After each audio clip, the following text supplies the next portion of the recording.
Yo, what's up, y'all? We out here, Buff Missionary back in the house, and I got an interesting video I wanted to make here real quick. I had put up a few shorts yesterday, and I shave a little bit. It's a personal preference. Sometimes I let the beard grow out, well, scruff. It's not really a beard, but it's interesting because some people will come on here and talk about the most ridiculous stuff and think they're making a point.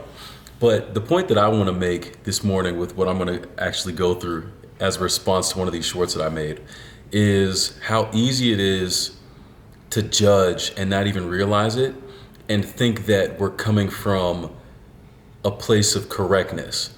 And the reason I put it that way is because people will say anything that can come across as attacking or putting someone else down or just judging someone. But when they frame it in a spiritual sense, they think they're doing the right thing, even though it makes absolutely no sense what they're talking about. All right, so here's the example. I posted the short, and we're not even going to talk about the content of the short. That's the crazy part. We're talking about my appearance and the fact that I don't have a beard. Okay? So here we go. My guy out here, first response: never trust a grown man without facial hair. So this statement right there, from the jump, is one of judgment. Now, I never thought that I would look at another grown man with or without facial hair and decide whether I could trust him or not. But apparently, that's this person's preference, to each their own. All right? And if it was given in a joking standpoint, that'd be a little bit different. But then come the Bible texts. Leviticus 21:5, they shall not make baldness upon their head, neither shall they shave off the corner of their beard, nor make any cuttings in their flesh. Matthew 15:8, this people draweth nigh unto me with their mouth and honoreth me with their lips, but their heart is far from me.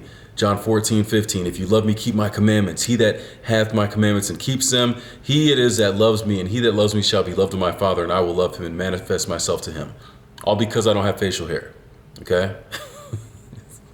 It's wild out here. My response: unfortunately, faith in Jesus doesn't have anything to do with facial hair. I mean, we don't we're going to take the old Levitical law, regardless of the context, and just plug and play and drop it into right now, or never mind the New Testament. We don't see anything about that, contextually speaking, about you need to have a beard to love Jesus. And if that's the case, what about the women out there? Sorry. I guess that disqualifies just about all of you. But that's not the case. It's not the case because contextually speaking, this has nothing to do with having faith in Jesus. And if you've been following up with the rest of the videos we've been doing in Galatians, we see that anyways, it's not about the standard of the law that people are looking for and quickly taking to use to judge others by, but it's about having faith in the sacrifice of Jesus, the goodness of God, the grace of God on your behalf. That is exactly the point, and that is exactly the issue with this kind of thinking that a lot of spiritual people have, and they hide behind that to judge other people and bring other people down while really having no context or even awareness of what they're even doing. So that was my simple response. Unfortunately, faith in Jesus doesn't have anything to do with facial hair. Here's the response. You do not keep the laws, therefore you do not love Jesus. You don't get to pick and choose what you want to do. It's wild. I can't make this stuff up. And then a few more verses. 1 Kings 2:2. I go the way of all the earth. Be thou strong therefore, and show thyself a man. Verse 3. And keep the charge of the Lord your God, to walk in his ways, to keep his statutes and his commandments and his judgments and his testimonies, as is written in the law of Moses, that thou mayest prosper in all that thou doest, and whithersoever thou turnest thyself. Verse 4, that the Lord may continue his word which he spake concerning me, saying, if your children take heed to their way, to walk before me in truth with all their heart and with all their soul, there shall not fail thee, said he, a man on the throne of Israel. Again, what are we talking about? What are we talking about? I can't make this stuff up. And people will hide behind these verses and think that they're doing something when it's totally... One, it's tone deaf, all right? For me, having a little bit of, I guess, history or experience. I'm not going to try to say that I have some great knowledge of the Bible, but at least for having some experience in it, like, and I guess in a spiritual or religion context, I've seen this kind of thing before. So it's very familiar, and people just don't realize that when they come at people like this, nobody finds it helpful, and it doesn't uplift anyone. I'm not offended that I don't have a beard, and I don't think it makes me less trustworthy that I don't have one. It's kind of humorous, which is why I said in the beginning, if it was a joke, it would have made sense. But my issue is that we do this all the time within spirituality and religion, where we'll take one point out of context and use that one point to judge someone else because that's what we feel it's all about. And we elevate this standard, and everybody else who doesn't meet that standard is not good enough. And we put them down for that, when the true standard and the only thing that should be important is, do we believe in Jesus? Again, the book of Galatians talks about it. The stories that we have of the converts in Acts: believe in the Lord Jesus and you will be saved. Believe, it's the faith. And people want to elevate the standard and don't have any room for the faith. The faith inspires the standard. We cannot get it twisted. We cannot get it backwards. But we're not done yet. My response: you don't know me, but you feel very comfortable judging me. You do you, bro. I'm trying to keep it simple. The response: not judging, correcting. Oh, that's what it always is, right? Oh, I'm not judging you. I'm just correcting you. Who asked for it, though? You know, Christians, I think, and maybe people in general, it's probably a thing that happens generally with people, and maybe it's more elevated when it comes to a spiritual context. But Christians are always very comfortable in saying, I'm just correcting you. No one is asking for their input. Nobody's asking for their insight or advice, but I'm just correcting you. I'm not judging you. But that's in the approach. There's no relationship. I don't know this dude from Adam. He doesn't know me. All he did was look at a picture. Didn't even make his comment based on what I said in the video, just based on the fact that I don't have a beard. That's the driver of this entire conversation. But I'm not judging, I'm correcting. So what's the advice? Grow a beard? Grow a beard so Jesus will love you? That's what we're doing? Man. So he says, where was it? Not judging, correcting. Being lukewarm is unacceptable and Jesus will reject you. But I'm not judging you though. I'm just correcting you. You hear it in the language. I don't need to say anything else there. More verses. Revelation 3:16. So then, because thou art lukewarm and neither cold nor hot, I will spew thee out of my mouth. Proverbs 15:10. Correction is grievous unto him that forsaketh the way, and he that hates reproof shall die. But I'm not judging you though. I'm just correcting you. My response: call it what you want, but we know what it is. And in his defense, maybe he doesn't know what it is, because I don't think that a lot of spiritual people or religious people actually realize this is what they do.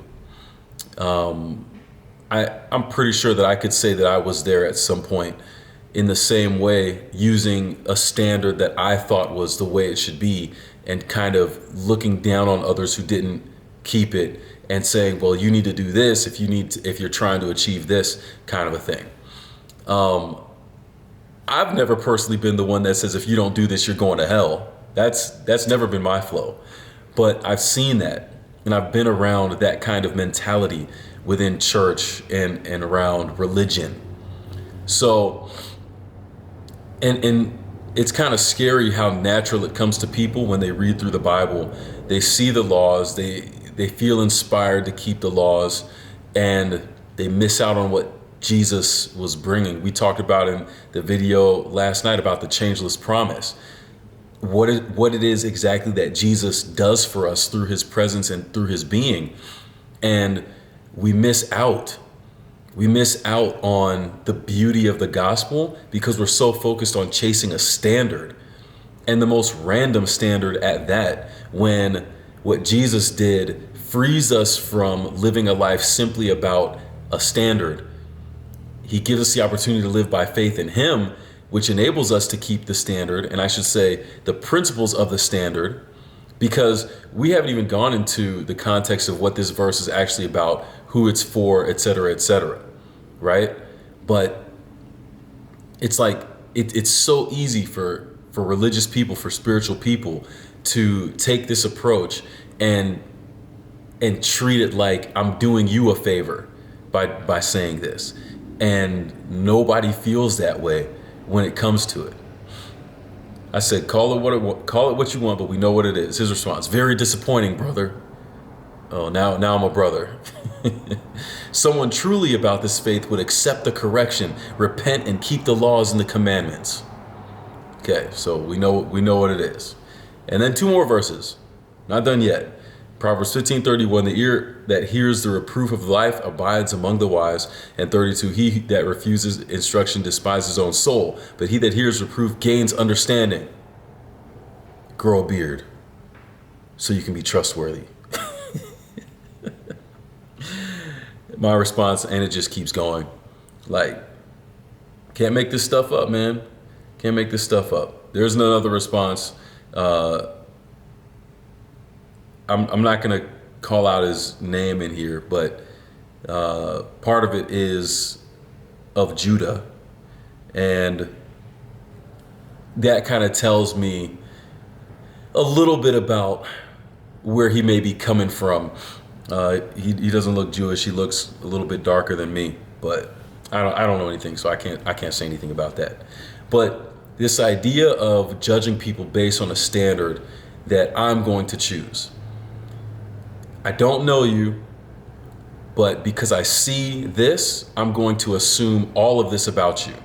And in doing so, I'm going to offer my advice and my criticism and call it correcting and not judging. It's kind of crazy.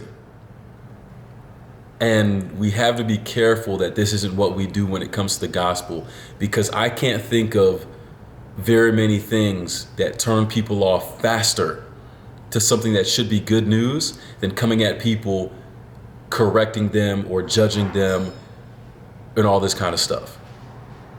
And then making excuses for it, right? And then because you didn't accept it, that's on you. Never mind my faulty approach and ignorant approach. But hey, different folks, different strokes. But can't make this stuff up. Check it out if you're interested. Faith is the key. That was the title of the short that all of this came about on. So it's right there. Check it out. Like, subscribe, and share. We out here, and I'll catch you in the next one. All right. Peace.